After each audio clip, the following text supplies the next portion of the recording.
Bonjour à tous.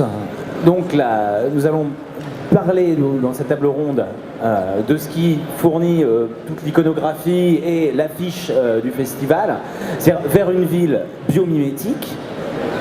Concept que évidemment je laisserai les invités définir, est-ce que le feront bien mieux que moi. Nous avons donc ici Vincent Calbeau, qui est donc l'auteur du dessin de l'affiche, qui est architecte, dont une des réalisations va bientôt prendre corps à Taipei, l'Agora Garden, un bâtiment en forme de double hélice d'ADN, et en ayant en plus un projet qui était préféré à Zaha Hadid. Oui, Zaha Hadid et Norman Foster. Voilà, quand même, donc il a réussi à passer devant, on va dire, quand même des pointures de l'architecture mondiale, félicitations. Et qui nous donnera des précisions sur la manière dont il conçoit l'architecture et le fait que les visions que nous avons là à l'écran sont moins des visions fantasmées que des projets tout à fait sérieux et calculés pour l'avenir. Jean-Louis Trudel, scientifique de formation en physique, en astronomie, en histoire des sciences, auteur d'une trentaine de textes longs, quelques dizaines de nouvelles, actuellement centaines de nouvelles. Centaines. J'avais peur d'exagérer, mais c'est pas surprenant. Actuellement président de l'Association des auteurs de SF du Canada. Ah non, plus du tout. Mais la bio n'est pas à jour. Il y a quelque chose qui a dû sauter quelque part. Parce que... Donc, scientifique et auteur, Michel Ida, qui est entre la science et l'art, fondateur du Minatech Ideas Lab en 2001, dans un pôle en fait de recherche qui met la sociologie et l'acteur ou l'usager au cœur des innovations de recherche et qui est aussi au cœur de nombreuses activités justement de vulgarisation et de partage. Et Luc Schuiten, dont les habitués Utopiales connaissent bien les œuvres. Il y a une exposition qui lui a été consacrée il y a quelques années. Architecte, bruxellois d'origine, qui a énormément travaillé sur justement l'intégration de l'habitat humain dans des biotopes évolutifs. On peut citer Vegetal City, Archiborescence, vers une cité végétale ou Habitat Arbre aussi, que j'aime beaucoup, qui est un petit là. Donc on avait justement les maquettes il y a quelques années. Mais comme je disais, je vais surtout leur laisser la parole dans cette idée de vers une ville bioclimatique, en ces temps de refonte et où on commence à repenser la manière dont nous habitons et plus exactement l'impact de notre habitat. On est dans un pays, pour ne prendre que la France, où à peu près 40%, si je ne me trompe pas, des besoins énergétiques sont liés, ne serait-ce qu'au chauffage des maisons individuelles. Vous n'êtes pas sans le savoir, depuis le 1er janvier 2013 en France, tous les bâtiments neufs qui sont construits n'ont pas le droit de dépasser 50 kWh énergie primaire par mètre carré, ce qui constitue un progrès phénoménal par rapport à ce qui se faisait jusqu'au 31 décembre de l'année dernière, transition qui ne se fait pas sans problème, sans heurts.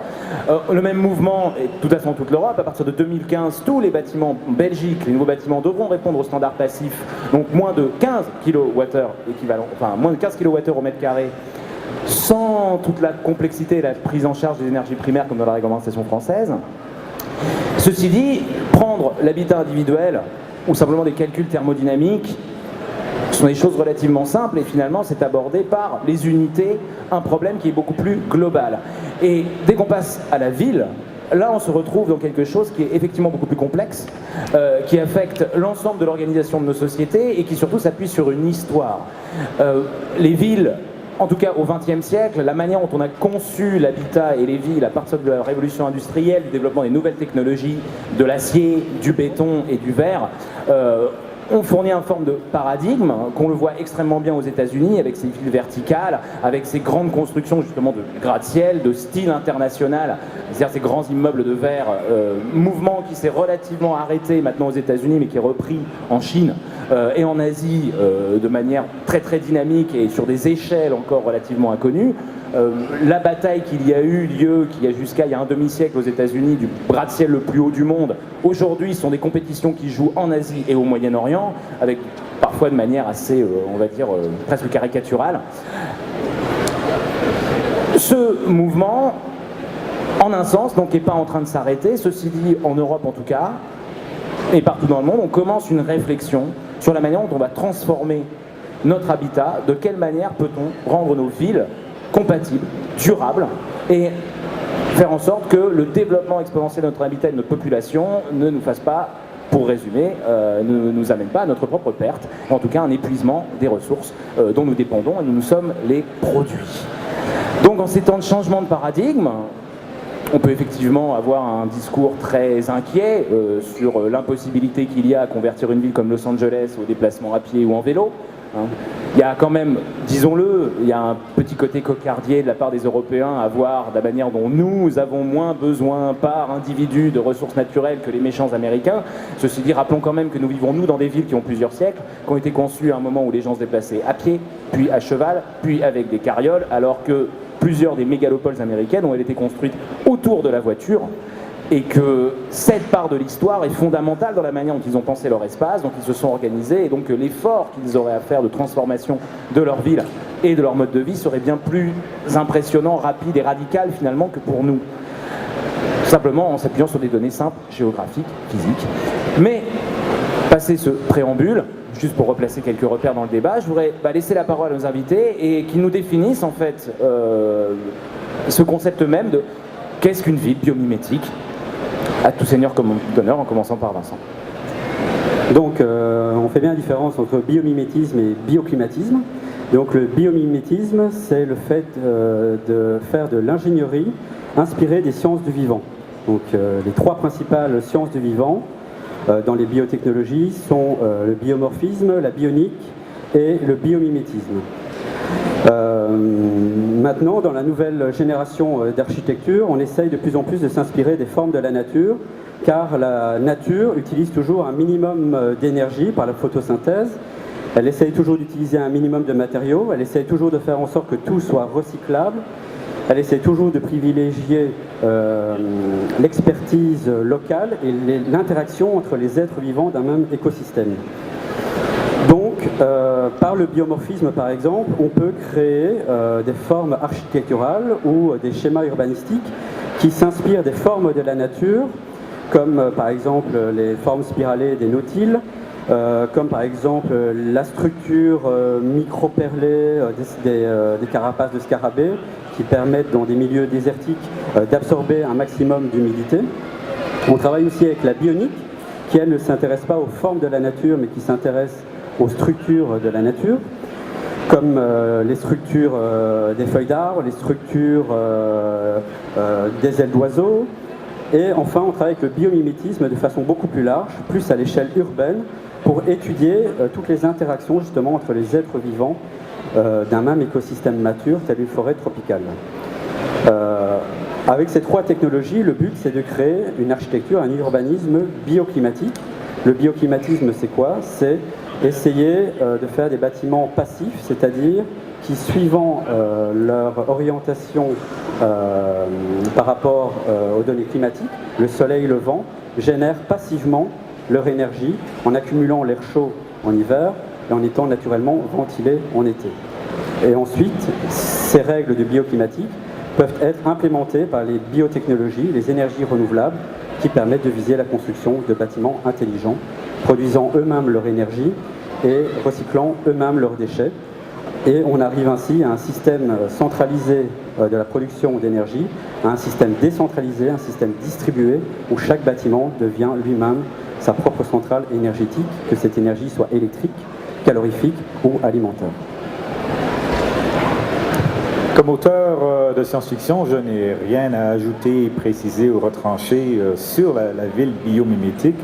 Mon point de vue sur la question est en général purement pragmatique. Y a-t-il dans les conceptions, les idées qui sont générées par une approche bioclimatique, des idées qui me semblent parlantes, susceptibles d'intéresser mes lecteurs, susceptibles de s'inscrire aussi dans une vision plus large de ce que pourrait être un avenir, soit catastrophique, soit tout à fait souhaitable et désirable. Je parlerai un peu plus tard de certains exemples dans la fiction et dans ma fiction, mais sur le concept théorique, je passe la main au prochain expert. Bon, donc Michel Ida. Donc moi je travaille au CEA, je suis responsable de l'innovation ouverte et l'innovation ouverte vers la société. Et en ce sens, pour moi, les villes biomimétiques, la question que je me pose en premier, c'est quelle sera la ville de demain et comment va-t-on la penser? Et je suis persuadé qu'on ne peut plus penser l'avenir du bâtiment ou l'avenir des technologies seulement à partir de la science et des technologies, et qu'il faut replacer l'humain au cœur de la conception. C'est en ce sens, vraiment en ce sens, que l'implication d'artistes, d'architectes, de sociologues, d'anthropologues dans la conception et dans l'innovation me semble complètement déterminante pour l'avenir. On ne peut pas en même temps penser... hier, par exemple, il y avait une session sur le droit des robots. Si tant est qu'on puisse donner un droit aux robots. Les robots sont des machines, d'accord? On se pose... Ces questions-là sont des questions de riches, d'une certaine manière. Il suffit d'aller en Inde. L'Inde, c'est plus d'1 milliard d'individus, dont plus de 500 millions en dessous du seuil de pauvreté. Quelle représentation se font-ils des villes du futur? Est-ce que c'est ça? Est-ce que c'est autre chose? Il me semble qu'on a besoin d'impliquer ou d'aller chercher ces regards décalés pour penser la ville biomimétique et penser la ville du futur. Que veut-on pour notre avenir? Comment replacer l'humain au cœur de la conception? Et vraiment, dans cette direction-là, le regard de la science-fiction, le regard des auteurs, celui des artistes, celui des architectes, est déterminant, est très important.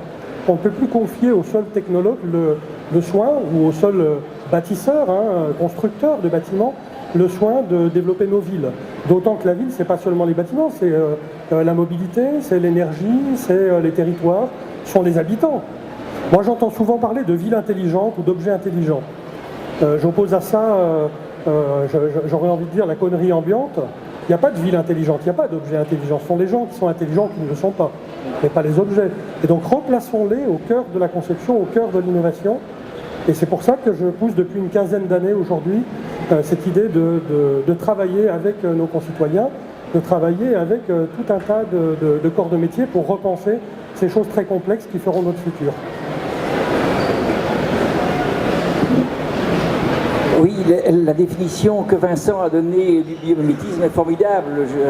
Elle est très complète, elle explique bien la portée de ce concept. Moi, je pourrais juste rajouter que c'est d'autant plus important aujourd'hui que nous savons que la civilisation industrielle n'a aucun avenir possible parce qu'elle est basée sur l'utilisation du patrimoine de la planète que nous épuisons à une vitesse considérable et que nous sommes de plus en plus nombreux à réclamer un accès à des biens de consommation qui ne font jamais qu'augmenter cet appauvrissement de l'autre côté.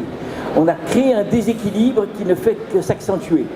Nous ne pouvons imaginer un futur qu'en regardant du côté des solutions qui peuvent perdurer dans le temps et qui vont vers la recherche d'un équilibre. Pour ça, le biomimétisme est pour le moment la voie principale d'une vision d'un monde différent qui aurait à créer. Vous prenez un arbre, c'est une merveille. Nous n'avons jamais pu créer un bâtiment qui fonctionne aussi bien. Les plans de ce bâtiment, de cet arbre, c'est une petite graine, vous l'achetez sur le sol, le bâtiment se construit tout seul. Les fondations se creusent dans le sol sans qu'on ait à intervenir. Il pousse avec le pluie, le soleil, les nutriments qui se trouvent dans le sol et la structure est géniale. Pourquoi ne pourrait-on pas utiliser ce type de structure pour créer des nouveaux bâtiments faits en contrôlant mieux la manière dont ils poussent, en se servant de tout ce que nous enseigne le vivant. Ça, c'est une des réflexions qui nous vient par le biomimétisme. C'est dans cet ordre d'idées qu'on peut entrevoir plein d'autres choses. Le béton est un désastre pour la planète. C'est la deuxième source de gaz à effet de serre. Or, on peut très bien imaginer qu'on pourra réaliser prochainement un biobéton qui, au lieu de produire du CO2, en capterait. Il y a un béton naturel qui est fait dans des roches volcaniques et qui se fait uniquement en captant, enfin principalement en captant le CO2 de l'atmosphère. Si on peut trouver des solutions pour réparer toutes les erreurs qu'on a faites dans notre environnement, plutôt que de continuer à en faire de plus en plus, évidemment, on commence à se diriger vers des voies qui sont tout à fait intéressantes. Alors non seulement ça nous permettrait de nous reconnecter, de retrouver nos racines, de nous trouver bien mieux à l'endroit où nous vivons, que nous le faisons, que nous le sommes maintenant, parce que au fur et à mesure que l'on voit comment on dégrade notre environnement, ça ne nous plaît pas, évidemment. On se sent mal dans cet environnement-là. Le biomimétisme, c'est trouver un environnement que nous accompagnerions en ayant les bonnes attitudes pour pouvoir faire partie, être une des composantes de ce vaste organisme vivant que seraient nos cités. Donc c'est pour moi surtout imaginer une ville comme l'emboîtement de multiples écosystèmes, comme un massif corallien ou comme une forêt primaire qui travaille en mettant en relation, en faisant des réseaux excessivement complexes de tout le monde vivant qui est connecté pour pouvoir obtenir un équilibre permanent. Quelque chose qui, avec le temps, ne fait jamais qu'augmenter sa stabilité. Je vais complètement dans cette direction. Actuellement, on travaille avec Luc Jacquet, le réalisateur de La Marche de l'Empereur, qui va d'ailleurs bientôt sortir son film sur la canopée, ça s'appelle « Il était une fois une forêt ». Et on travaille à la fois sur des univers de bâtiments autonomes qui seraient biomimétiques par rapport à la glace, à l'Antarctique, dans le cas de l'Antarctique, ou à la canopée, dans le cas des forêts primaires. Et ça me semble déterminant d'aller regarder ces différents univers. La ville biomimétique, c'est pas seulement la ville biomimétique ou la ville que l'on connaît aujourd'hui. Ce sont aussi les villes du futur. Comment ça se passera-t-il lorsqu'on voudra aller habiter dans des zones hostiles, sans parler des planètes, on voit avec Explore Nova le sol de la planète Mars, mais simplement autour des pôles ou dans la canopée ou dans d'autres régions complètement différentes des nôtres. Qu'est-ce que ça veut dire? Est-ce que le concept de bâtiment autonome a de l'avenir dans cette direction-là? Et quel est le sens qu'on lui donne dans notre vie de tous les jours? Inversement, dans notre société occidentale, au cœur de nos villes, il y a plein de gens qui vivent dans les rues et qui n'ont pas de logement. Est-ce qu'on est capable de créer des bâtiments autonomes adaptés à leurs besoins? Est-ce qu'en cas de tremblement de terre, on est capable aussi d'aller réimaginer cette ville biomimétique à toute vitesse pour héberger ces gens qui n'ont plus d'abri, par exemple? Toutes ces questions-là me semblent importantes à traiter aujourd'hui et on est vraiment... on a des possibilités technologiques et la connaissance scientifique qui nous permettent d'aborder ces questions-là. Donc pour moi, je complète un peu le sujet, juste sur la définition du biomimétisme. Donc en fait, le mot n'est pas génial pour vraiment décrire la discipline, parce que biomimétisme, ça veut dire imiter le vivant. Et donc c'est pas simplement imiter la forme du vivant, j'insiste sur le fait que c'est s'inspirer des processus de la nature dans le respect des cycles de vie, des cycles alimentaires et surtout dans les cycles des déchets. Dans la nature, il n'y a pas de vrais déchets qui ne soient pas recyclables. Si je reprends l'exemple de l'arbre qui a été raconté par Luc, ce qui est génial dans l'arbre, c'est que ces déchets deviennent une ressource naturelle pour les êtres vivants qui vivent à ses pieds. L'être humain, et c'est le gros problème de l'activité anthropique sur Terre depuis 10 ans, n'a jamais vraiment réussi à recycler ses déchets. Parce que quand on a beau trier ses déchets, après une partie est recyclée, une partie est brûlée, ça crée comme un des gaz à effet de serre, et cette boucle-là, c'est la clé du système dont on doit essayer de trouver les solutions dans la nature. Pour expliquer par exemple l'affiche, une nouvelle fois, on pourrait dire voilà, c'est une affiche avatar avec des mondes volants qui ressemblent à rien du tout. La philosophie qui est véhiculée par l'affiche est justement le fait de dire peut-on renouveler nos déchets en énergie renouvelable à l'infini? Peut-on transformer les contraintes générées par l'homme en opportunités? Donc là, en fait, c'était un exemple qui traitait sur l'agriculture intensive, qui crée des nappes d'algues vertes dans les fleuves et le bord de nos littoraux. Et qu'est-ce qu'on fait de ces algues vertes? Est-ce qu'on les met dans des grands containers ou est-ce qu'on peut transformer ces déchets en énergie renouvelable? Nous avons commencé à initier des études avec des groupes pétroliers américains qui voulaient inventer la mobilité du futur en disant est-ce que ces algues vertes, mises en milieu anaérobie, c'est-à-dire dans des bioréacteurs, des aquariums où il n'y a pas d'oxygène, est-ce que ces algues vertes sont capables de venir dégrader biologiquement des déchets plastiques ou des déchets carbonés? La réponse est oui, en transformant ces déchets plastiques en hydrogène. L'hydrogène qui est un gaz naturel qui ne pollue pas la planète et qui est nécessaire, notamment pour stocker l'électricité dans des piles à combustible et des piles à hydrogène, ou pour créer un gaz volatile, notamment, comme indiqué sur la fiche, pour créer les éplins du futur, qui sont alimentés par le recyclage de déchets. Donc cette logique de transformer les contraintes en opportunités est inspirée directement de la nature, et le biomimétisme sert non seulement dans la géométrie intelligente des matériaux, dans la gestion de l'urbanisme, mais également dans la création de nouveaux écomatériaux. Je parlais tout à l'heure de la structure du scarabée microperlé. Nous, on étudie actuellement sur un projet à Abu Dhabi, dans un milieu hyper désertique, le fait de créer une toiture qui garde un taux d'humidité de 30% la journée pour venir limiter la climatisation mécanique dans le centre aquatique que l'on construit. Un autre exemple, c'est par exemple le fait de travailler avec de la chimie verte, de la biochimie, pour créer un matériau, notamment par exemple issu du dioxyde de titane, qui est capable, par un effet photocatalytique accéléré, de venir décomposer les particules de plomb qui sont rejetées par les automobiles dans le carburant. Et donc, en tant qu'architecte, on n'est pas du tout omniscient, en tant que physicien non plus. Le secret, donc, c'est de travailler de façon transdisciplinaire pour essayer d'implémenter les disciplines entre elles et d'accélérer l'innovation par cette interdisciplinarité. Et une chose qui frappe en fait dans l'éventail en fait du biomimétisme, c'est quand on compare effectivement ces projets-là, qui sont des projets où on voit bien l'inspiration, on voit effectivement l'aspect mimétique, mais qui sont quand même des projets, je vais qualifier, c'est pas péjoratif, d'hyper technologiques. Et on a une autre approche en fait, qui est presque opposée dans Habitat, dans Archiborescence, où là on va insérer notre habitat de manière déjà plus transitoire, puisque la durée de vie de l'habitat est lui-même dépendant de la durée de vie des végétaux. Même si du bois dans des conditions normales dans le bâtiment, on ne connaît toujours pas son espérance de vie, parce qu'a priori ça tient plus de siècles que ce que nous on peut se souvenir pour certains habitants.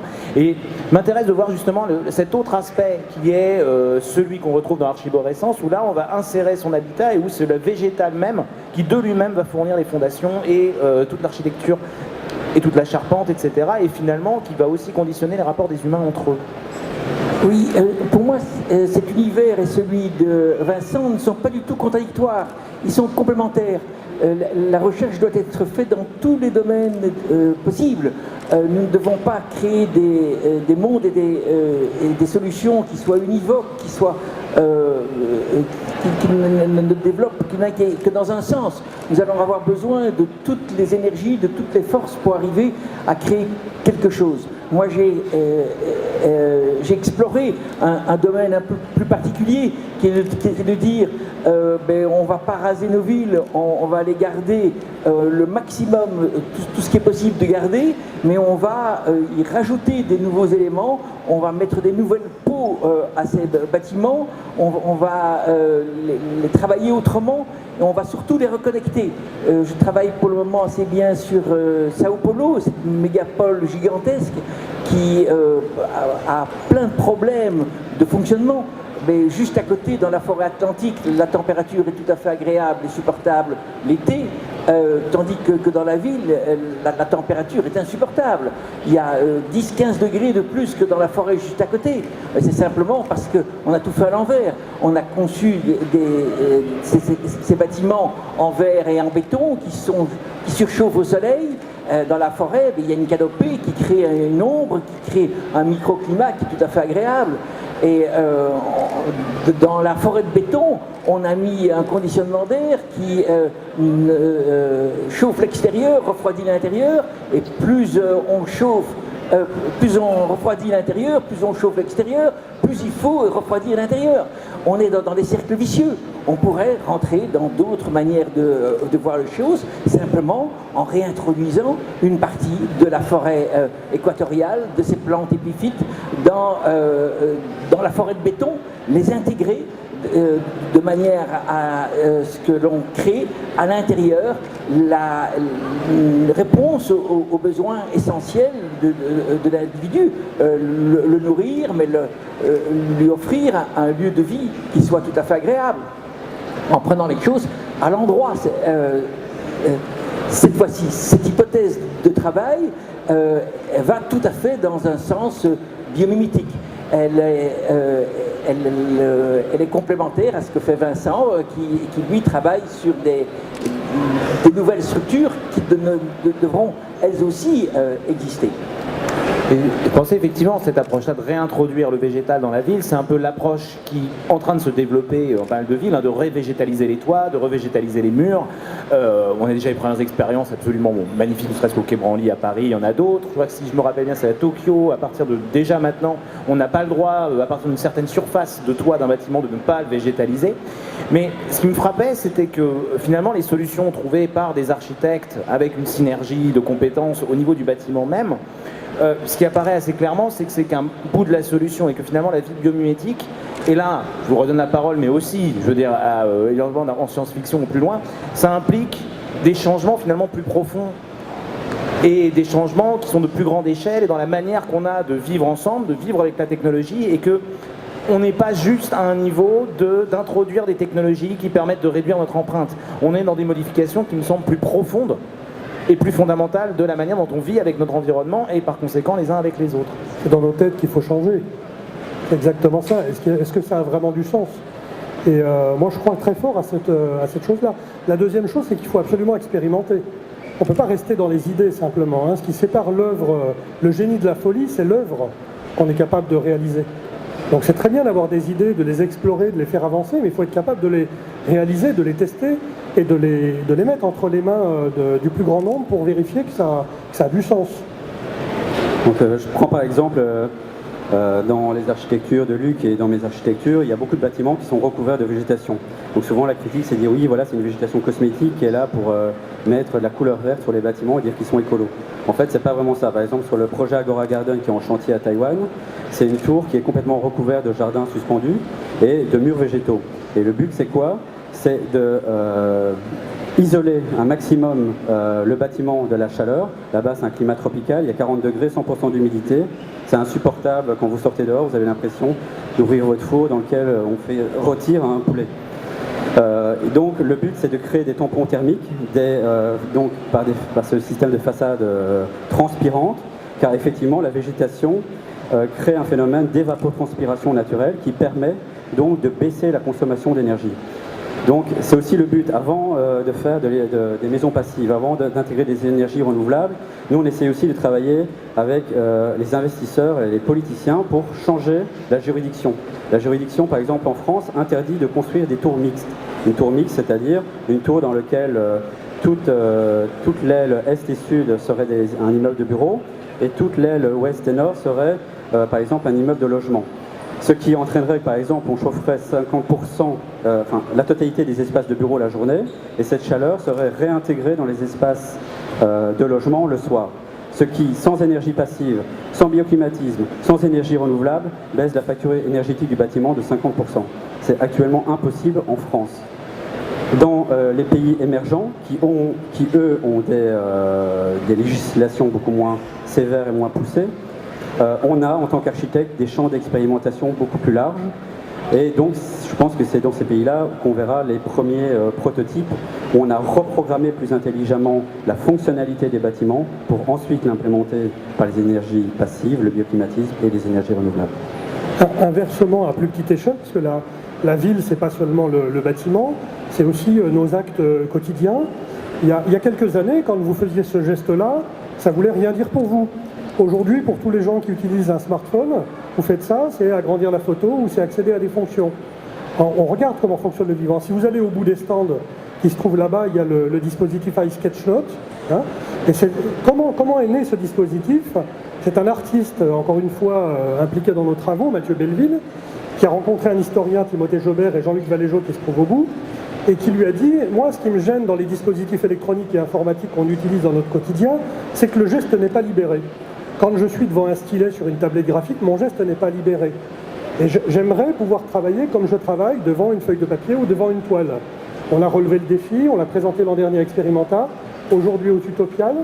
Et quand vous regardez comment ça fonctionne, vous pouvez tracer avec n'importe quel crayon, n'importe quel pinceau, sur n'importe quel support, et tout est transmis à l'ordinateur. Ce genre de choses rentre dans notre quotidien. On l'a vu avec les capteurs de mouvement, quand on a imaginé tous les dispositifs de capture de mouvement que vous retrouvez aujourd'hui dans la Wii, dans les smartphones, dans tout un tas d'objets de la vie courante, dans les compteurs d'aller-retour de piscine, etc. qui va de la mobilité à l'alimentation, à l'énergie, aux bâtiments et à tout ce qui les entoure. On ne peut plus penser seulement le bâtiment en tant que bâtiment. Je crois que Vincent le sait bien, le bâtiment s'insère dans son environnement. On ne peut plus se faire abstraction du reste. L'énergie fait partie du bâtiment. Les végétaux qui sont autour, tout ce qui l'entoure, on le voit bien dans cette magnifique exposition, tout fait partie de la construction de cette ville biomimétique. Et donc effectivement, la base, c'est étudier les cycles. Et donc étudier les cycles entre les bâtiments qui sont classés au patrimoine, entre les bâtiments énergie positive qui vont pouvoir redistribuer leur énergie au bâtiment patrimonial qui lui est un vrai filtre à énergie qui laisse tout passer. Et donc effectivement c'est toutes ces interactions entre les différents bâtiments qui créent la ville, entre les réseaux de distribution qui vont permettre de répartir justement le système d'énergie décentralisé, qui vont permettre aussi de repenser tous les modes de transport public ou privé au cœur de la ville. Il y a une clé aussi que la science-fiction peut fournir, et qui représente aussi un pas de recul de plus par rapport justement au biomimétisme et bien sûr aux petits gestes de la vie quotidienne qu'on cherche à intégrer dans un fonctionnement plus vert. C'est celui essentiellement, en partie justement du scientifique, du physicien, pour qui la nature ne se limite pas à ce dont mon voisin parlait, mais qui en fait inclut aussi la planète Mercure, les astéroïdes, la planète Pluton, le reste de la galaxie. Et de ce point de vue-là, la nature, en fait, il y a beaucoup de choses qui ne sont pas nécessairement recyclées ou inutilisées, parce que là, on est loin de l'humain. Et en fait, ce pas de recul, d'abord, nous fait comprendre à quel point la biosphère terrestre est petite dans l'univers, est une bulle, et aussi ce qui est quelque chose, une compréhension qui a évolué au fil des 60 dernières années, depuis Vernadsky et quelques autres, que c'est quelque chose qu'on peut commencer à comparer justement à un organisme. Et je pense que ce concept qui évidemment a été repris par la suite par des gens comme Lovelock et Margulis sous le nom de Gaïa, ce concept d'organisme est à la fois très utile pour la science-fiction et je pense aussi sous-tend un peu une partie des réflexions que les architectes commencent à avoir sur les villes. C'est l'idée effectivement de quelque chose qui est caractérisé entre autres par l'homéostasie, le maintien de l'équilibre, d'un certain équilibre vivant, de conditions propices à la vie, et qui, c'est quelque chose que nous recherchons tous. Nous ne voulons pas ni que notre planète, ni que nos villes, ni que nos maisons soient hostiles à la vie. Et c'est là qu'on peut rejoindre un peu ce dont parlait mon autre voisin. Et ce concept d'organisme, là on entre justement dans l'idée d'une certaine vision holiste, considérer le tout. Et l'auteur de science-fiction va part de principes pour justement penser différents tout. Et il peut s'agir effectivement d'équivalents de biosphères en miniature qui peuvent être implantés dans des milieux hostiles, les pôles, sous terre, le fond des océans, éventuellement Mars, tout est pensable sinon possible. Et cette vision holiste peut aussi effectivement informer les transformations de nos villes, parce que sans nécessairement que l'auteur de science-fiction puisse proposer des idées nouvelles très précises, mais l'auteur de science-fiction et la science-fiction, je pense, arrive quand même à défendre depuis maintenant plusieurs décennies cette idée d'organisme, cette idée d'interrelation des cycles qui, du moins dans la nature vivante, donc là j'établis une distinction entre nature vivante et nature qu'on trouve dans le reste de l'univers, des cycles qui justement maintiennent la vie dans le cadre de l'homéostasie. Et c'est là que je vois un peu une différence entre ce que fait l'auteur qui manie des concepts et l'architecte qui en fin de compte est le planificateur, celui qui doit faire fructifier les concepts, rendre cela plausible et concret et fonctionnel. Mais à la base, je pense qu'il y a quand même ces concepts très fondamentaux d'organisme, de tout, de fonctionnement unitaire arrivant, ciblant, visant une fin tout à fait utile, le maintien de la vie. Bon, on mesure bien, en fait, à vous écouter, le chemin, voir l'opposition qu'il y a, mais pas vraiment. En fait, l'évolution depuis les machines à habiter, de Le Corbusier, du modernisme, où on va appliquer un modèle grâce aux propriétés d'un béton fabuleusement plastique et solide qu'on peut implanter de la même manière à tous les endroits. On n'est manifestement plus, on n'a plus la possibilité manifestement d'avoir un modèle qui s'applique à tous les points, a priori, parce que j'ai bien compris, à chaque ville sera différente parce qu'elle est à tel endroit, parce qu'elle agit avec telle partie de son écosystème. Ça, c'est la première chose sur laquelle j'aimerais vous faire réagir et préciser. La deuxième chose, comme ça après, parce qu'il reste un peu de temps, je vous lance tout et vous répondez aux questions qui vous inspirent le plus. La deuxième chose qui frappe aussi quand on voit vos travaux à tous les deux, dans les modifications du type de vie, c'est les modifications de, l'introduction du nomadisme. Dans vos travaux, on voit qu'on va vers des bâtiments qui eux-mêmes ne sont plus justement des bâtiments liés et qui restent sur un endroit, mais que ça implique des changements fondamentaux. On sait très bien en ce moment, notamment en France, mais de plein de manières à quel point politiquement et techniquement et concrètement on a du mal à intégrer cette notion de nomadisme dans les sociétés qui sont fondamentalement sédentaires, et le béton n'y est pas pour rien. Et la troisième chose que j'ai envie forcément de vous poser comme question, tous les quatre avec votre point de vue particulier, c'est, et sans pour le coup en se détachant des problèmes politiques réels, c'est quelle sera l'expérience utilisateur de l'habitant d'une ville d'ici 200-300 ans si tout se passe comme vous l'espérez. Donc moi je vais répondre tout d'abord sur la question culturelle, le fait qu'effectivement dans les années 60 on rêvait de créer une architecture, ce qu'on appelait internationale, qui était qu'on pouvait répéter partout avec le même style pour uniformiser toutes les villes du monde. Bon, c'est un peu ce qui se passe parfois actuellement, mais c'est vrai qu'on essaie toujours de créer une identité propre en fonction de la culture. Par exemple en Chine, toute cette culture du biomimétisme et du bioclimatisme sont vachement importantes, notamment parce qu'elles suivent le mouvement confucéen autour du feng shui et justement du fait que la ville doit toujours être le juste équilibre entre les actions de l'homme et les actions de la nature. Aussi, là donc on parle toujours de la nature, on s'inspire de la nature dans toute sa magnificence, dans toute sa beauté, dans tout son progrès technique. Dans des territoires comme l'île de Taïwan par exemple, là, la nature est plutôt considérée comme un acteur très violent dans la société qui génère des grandes actions sismiques et des grandes actions typhoniques. Et donc la nature, on l'a plutôt à la base intérêt à s'en protéger plutôt qu'à l'intégrer dans la ville. Donc nous, sur le projet Agora Garden par exemple, on fait un peu le grand écart entre le fait de rapatrier la nature dans la ville et en même temps s'inspirer des techniques qu'on trouve dans la nature pour avoir un bâtiment qui plie mais ne rompt pas, comme un roseau en cas de tremblement de terre, qui sera stable pendant 400 ans sur une échelle de Richter à 10.0, et la végétation qui est intégrée dans ce bâtiment, c'est pas simplement une petite végétation en pot avec des petits géraniums. Et donc il a fallu, avec des paysagistes spécialisés, penser comment on pouvait recouvrir une tour de végétation dans une ville qui était soumise aux plus gros typhons mondiaux. Donc c'est plein de challenges à étudier.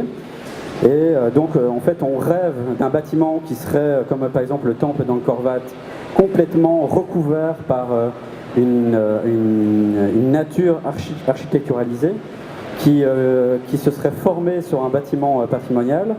Mais en fait, cette nature qui vient envahir le bâtiment, c'est en même temps le pire ennemi du bâtiment pour ce qui est de l'isolation, de l'étanchéité. Donc en tant qu'architecte, on doit toujours trouver le juste milieu entre le fantasme complet de l'intégration de la nature et la façon de la maîtriser. J'ai résisté jusqu'à maintenant à l'envie de mettre mon chapeau d'historien, mais bon, je cède à la tentation parce qu'il faut toujours céder lorsqu'elle passe. Mon voisin a parlé de fantasmes, de villes entièrement végétalisées, et en même temps, moi, je ne peux pas m'empêcher de me souvenir qu'au Canada, d'où je viens, il y a plusieurs villes où essentiellement, si on s'élève un peu dans des bâtiments un peu plus âgés et qu'on surplombe des villes un peu plus âgées, tout ce qu'on voit, c'est la forêt essentiellement. Parce que le modèle d'urbanisme pour des villes relativement petites, mais qui essentiellement dès la fin du 19e siècle fonctionnait avec des tramways, et qui dès le début du 20e siècle fonctionnait avec des voitures longtemps avant longtemps avant que les voitures, en tout cas, se généralisent en Europe. L'idéal de la cité-jardin, mis au point à la fin du 19e siècle en Angleterre, a été, disons, un peu appliqué, bon, presque sans le savoir, mais dans plusieurs villes nord-américaines, avec ces maisons individuelles, ces rues bordées d'arbres, des arbres dans le jardin en arrière aussi, des allées parfois à l'arrière des maisons, de telle façon que si la maison a un ou deux étages grand maximum, les arbres surplombent et l'été, on ne voit plus qu'une forêt. Avec quelques poteaux électriques peut-être qui surplombent, et encore, c'est pas garanti. Ceci, c'est une vision de la ville qui a toutes sortes de problèmes, mais elle souligne aussi effectivement les individualités de pays en pays. L'Europe a dû gérer à la fois justement une longue habitude de la concentration et des populations élevées qui déjà, au début du XXe, obligeaient des gens comme Perret et Le Corbusier à vouloir des espaces verts, mais à une époque où on a parlé de la plastique du béton, mais c'est aussi une question de la, je pense, de la compréhension des limites avec la technologie de l'époque de tout mariage entre construction et végétation. On scindait un peu les deux. Donc les grandes tours, les grandes barres devaient dégager au sol les espaces verts dont on sentait quand même le besoin. Pour répondre à la seconde partie de la question de Daniel, je suis écrivain de science-fiction et j'ai envisagé dans plusieurs histoires parfois des villes biomimétiques assez futuristes de diverses façons, parfois sur un mode un peu grinçant. Ici, je songe à une nouvelle écrite avec un collaborateur sous le nom de Laurent McAllister et disponible dans un recueil en vente à la librairie, les leçons de la cruauté. Et en fait, c'est une ville qui a été inspirée par ma visite du musée Hundertwasser à Vienne et par effectivement un peu les conceptions de l'architecte viennois Hundertwasser, ou viennois ou enfin, disons autrichien ou germanophone. Quant à justement l'intégration de la nature dans l'urbanisme. Conception sans doute un peu primitive par rapport à ce qui se fait maintenant, mais qui effectivement était extrêmement provocant comme idée. Et j'ai essayé dans cette nouvelle d'imaginer à quoi pourrait ressembler une ville où les rivières coulent au milieu des rues, les arbres poussent hors des bâtiments. Et ça, c'est une nouvelle qui date, je pense, du début des années 90. Plus récemment, dans un roman pour jeunes, je me suis projeté encore plus loin parce que, bon, à partir d'un certain moment, 300 ans, c'est loin. Et il y a beaucoup d'autres technologies qui sont en marche que, disons, que l'architecture. Et je ne me souviens pas nécessairement de tous les détails de cette planète entière, essentiellement dédiée à la biomimétique, mais je me souviens qu'effectivement, en plus, disons, des arbres qui poussent en hauteur sur différents niveaux, il y avait aussi l'idée au passage que les arbres pourraient servir essentiellement de pharmacie, et là on parlait essentiellement de l'idée que si on plaquait sa main sur le tronc, déchiffrement, ponction du sang, déchiffrement automatique par des ordinateurs génétiques des problèmes et des sécrétions par l'arbre des médicaments, peut-être sous forme d'une feuille rapidement éclose ou d'une fleur tombant des branches. Ça devient très poétique, mais lorsqu'on se projette à 300 ans de distance, il y a beaucoup de choses qui sont permises. Merci.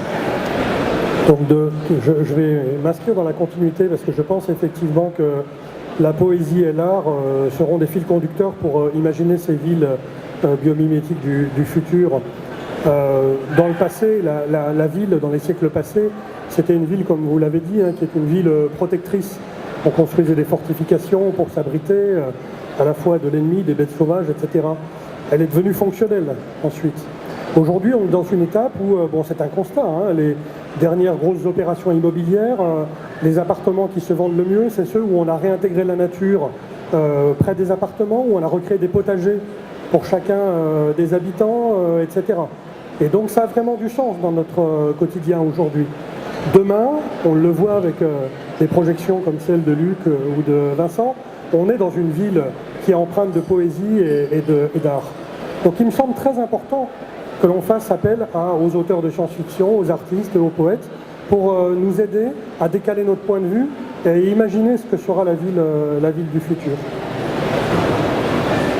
Oui, moi je vais réagir avec quelque chose qui a été dit il y a presque une demi-heure, donc avec beaucoup de retard, je suis un peu lent.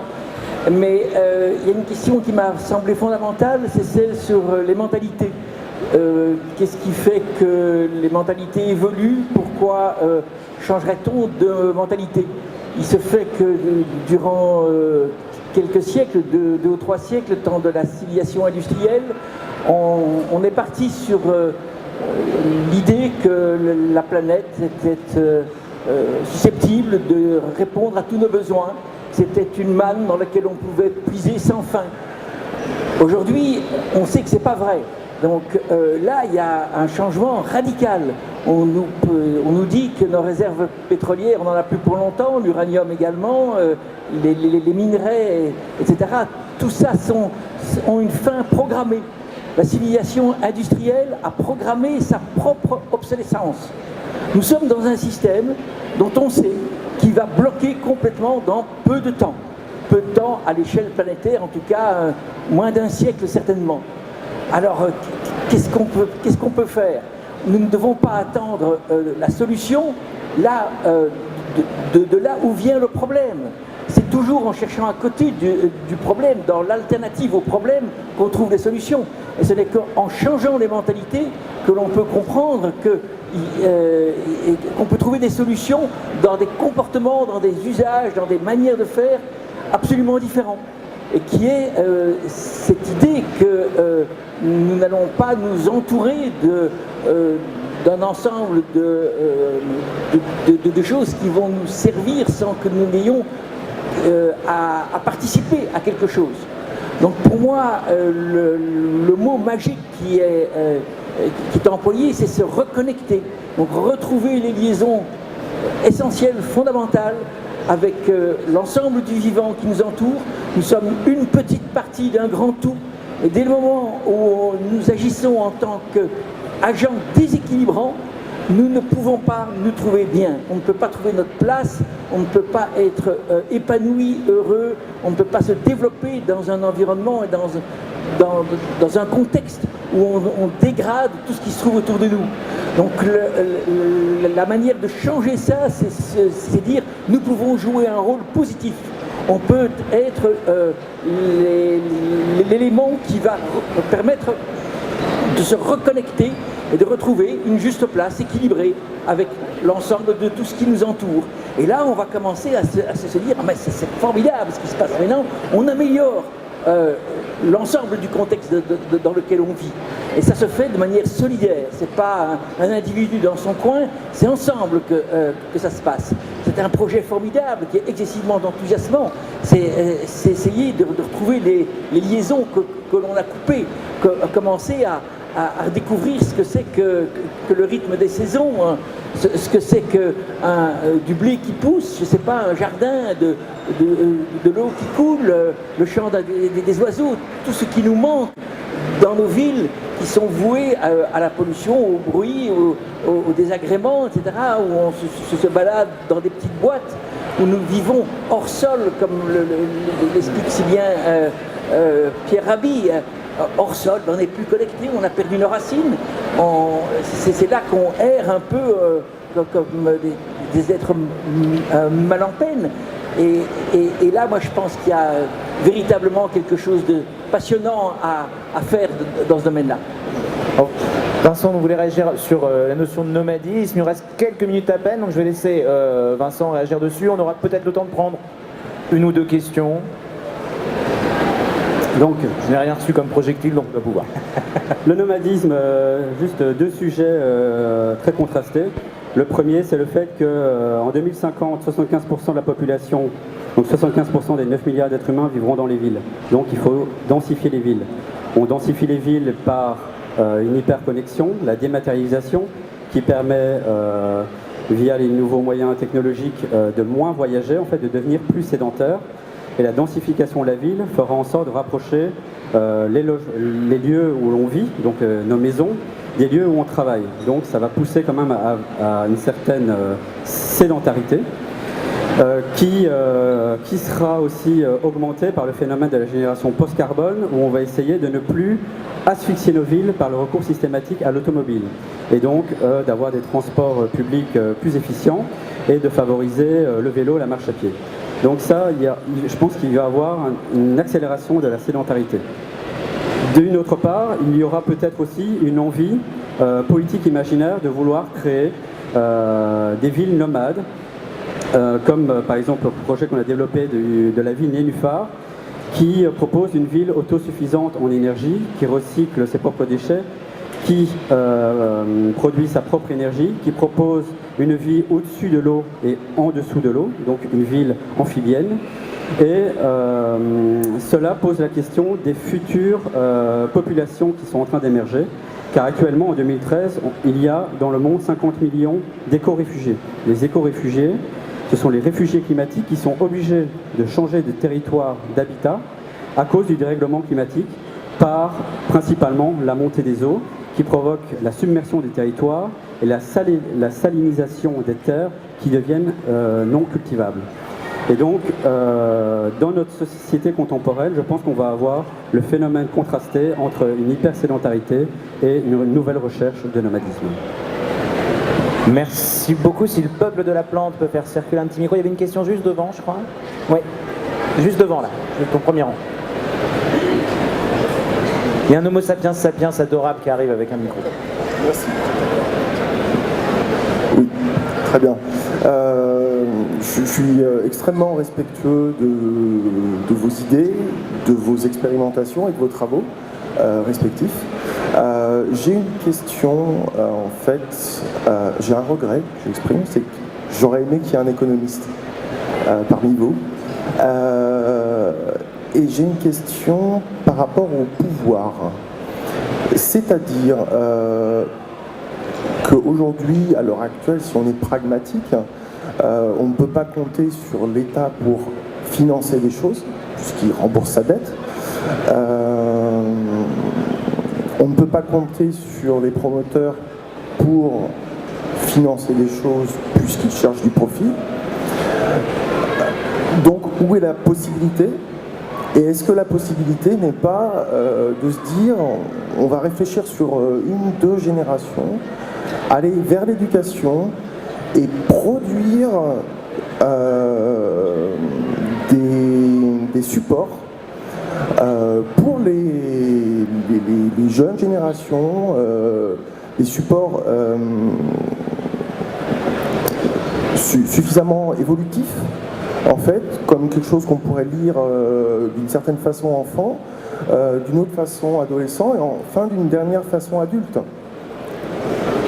Je peux peut-être apporter un élément de réponse. Je pense que dans votre question, il y a évidemment l'éducation des enfants et ce qu'on leur cède et ce qu'on va céder à nos enfants. Pour moi, il y a un dispositif initiatique qui doit être quasiment initiatique, qui doit se mettre en place pour que justement qu'on change dans nos têtes, c'est-à-dire qu'il y ait ce déclenchement. Je parlais tout à l'heure de l'Antarctique. Si on se met à explorer les gisements de pierres précieuses, d'énergie, etc., enfin de matières premières, etc., qui se trouvent sous l'Antarctique, évidemment, on n'en aura pas pour un siècle, mais pour un peu plus. Sauf qu'on va considérablement changer les équilibres sur la planète. Donc la question, c'est est-ce qu'on est prêt à re-signer le traité antarctique en 2048 ? Est-ce que les nations vont re-signer ce traité antarctique en 2048 ? Et que fait-on aujourd'hui pour s'apprêter à re-signer ce traité antarctique en 2048 ? Comment faire ça ? Ceux qui vont le signer, ou qui décideront de le signer ou de ne pas le signer, ce sont effectivement, vous avez raison, en tout cas en ce qui me concerne, mes enfants ou mes petits-enfants. Si aujourd'hui on ne leur montre pas, si ce déclenchement ne se fait pas dans leur tête, rien ne se produira. Et on continuera dans des voies qui sont quelquefois des voies des impasses.